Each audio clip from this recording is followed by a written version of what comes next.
A couple lives ago, am I my brother's keeper?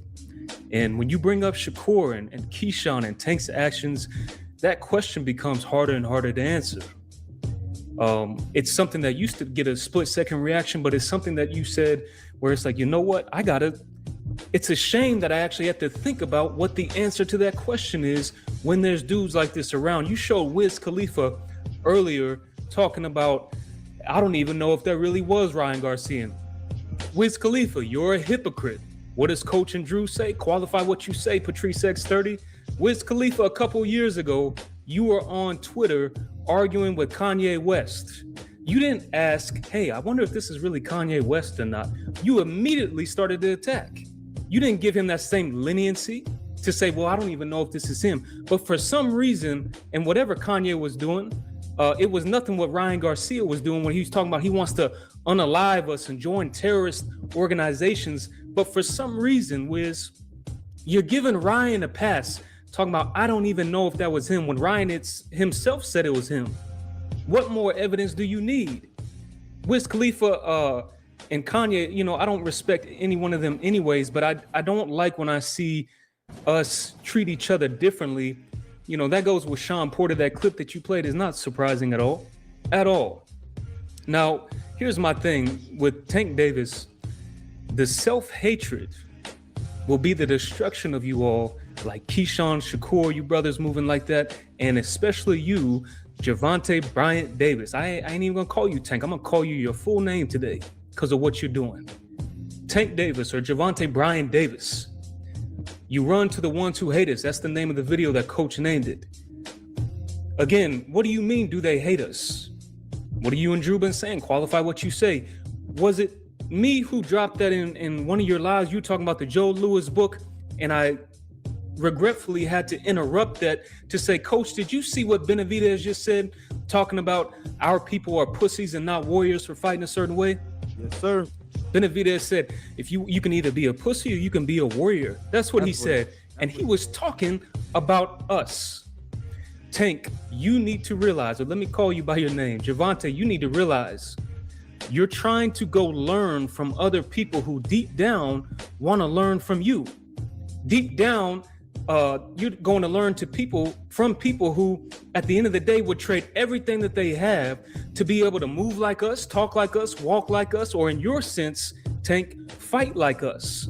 Qualify what I say? I don't have to. That's the beautiful part. Coach already did it for me. He already played the video of Benavidez trying to take lessons from Rigondeaux, the type of fighter who Benavidez would have called a pussy and not a warrior. There's a weird thing that happens with them where they try to degrade what we are and then go behind the scenes and try to imitate it at the same time. And I got an example for that I think everybody can relate to. We all grew up going to school, and sometimes you might go to school on a Friday, let's say, and you got a new pair of shoes on. You walk into class and some hating ass dudes in class talking about, those shoes are ugly. Those shoes are trash. Now that's on Friday. Come Monday, right? The weekend has passed. You walk into class and that same dude who was saying that my shoes were ugly and my shoes were trash, he's wearing the same pairs of shoes now. And it hits you, you say, you know what? I get it now. He didn't actually think these shoes were trash or these shoes were ugly. He was mad that he didn't have them, so he had to degrade them to make himself feel better about not having them. When you hear Benavidez call us pussies and all this other nonsense, and then go copy Rigondeaux, they're really mad that they don't have that ability. So to make themselves feel better about not having it, they have to degrade it. They have to pull that thing down that is something that they know that they wish they could do. But if they can degrade it in their mind, it makes them feel better about not having it. If that makes sense, if I came through clear there. But again, if you're going to learn from Benavidez Sr., Tank, what could he possibly teach you, Tank? What is he going to teach you? What style? Is he going to teach you how to move your head? No. He's going to teach you how to what? Walk straight forward with your body squared up in a high guard like some zombie? Is that going to be your new style, Tank? Or you just going to walk forward now with your high guard up? Because they can't teach you about how to be defensive. They can't teach you how to be a thinker in the ring.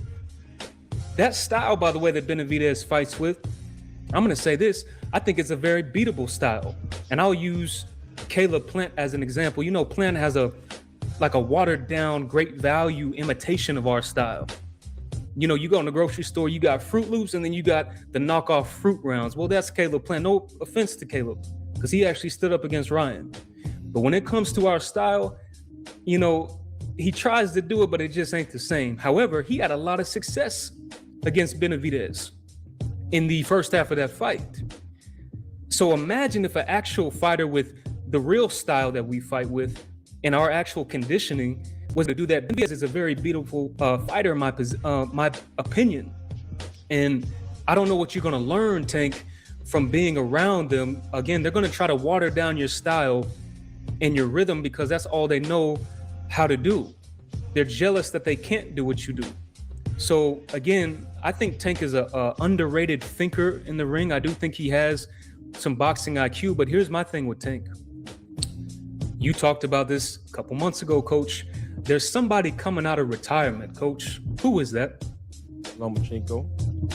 And Tank Davis, let me tell you something. If you walk into the ring against somebody like either Roach rematch or Lomachenko with Benavidez Sr. as your trainer, you are going to have a bad night. Because we've already seen in Tank's history, whenever there's any type of controversy or having to deal with some type of hardship in the fight, he starts to panic. Go back to the Leo Santa Cruz fight. He starts to panic and starts yelling at Calvin in the corner. Him and Floyd are kind of going at it. It looks very unorganized. It looks very chaotic. We saw that against Rolly Romero in the early rounds. Went back to the corner. Him and Calvin are feuding with each other. He's talking to people in the crowd. If you try to do that in Benavidez's corner, they're going to give up on you in the middle of the fight, Tank. That's right. Calvin will keep up with that. He'll have patience with that, Tank, because he knows you since you were a kid. You start doing that in the corner to them, they're going to say, you know what? Forget it, Tank. Do whatever you want. And they're going to leave you out to dry. And if you go in there and lose, the only person who's probably going to call your phone that night is probably going to be Calvin. Now, I'm not saying you can't go out and get help from other people or this and that, but when you specifically go to a people who are hanging around people like a Ryan Garcia and all that, that lets you know how they feel about you. And, that's something that you talked about your antennas earlier. They don't have that, Coach. They don't have that sense to get that signal. And they're walking into a potential death trap to their career because they don't have that signal. It's very dangerous not to be able to get that signal. Now, I'm very interested, again, in understanding that Tank Davis, you have to realize that everyone must reap what they sow in life. That's Tank, right. you put in a lot of hard work in the gym since you were young, and you've reaped the benefits of that. And that's a beautiful thing, especially you having a daughter to provide for. But there comes a time, Tank, when the other seeds that you've planted or that have been planted inside of your mind will start to sprout as well.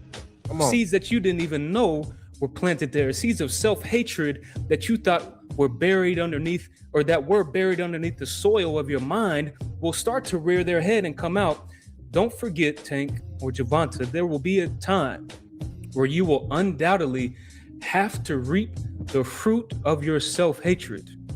And the worst place to do that is around a bunch of people not from your tribe who do not, at the end of the day, give a damn about you, Tank. But salute to you, and I want you to please get back to cooking. You were in a great rhythm, and to salute to everybody in the chat, dropping some knowledge as well. Salute to the Honorable Patrice X coming in with that cooking. My God. Backpack raps with gats in it. Don't get your cap peeled by the black menace. Ha ha ha. Primo.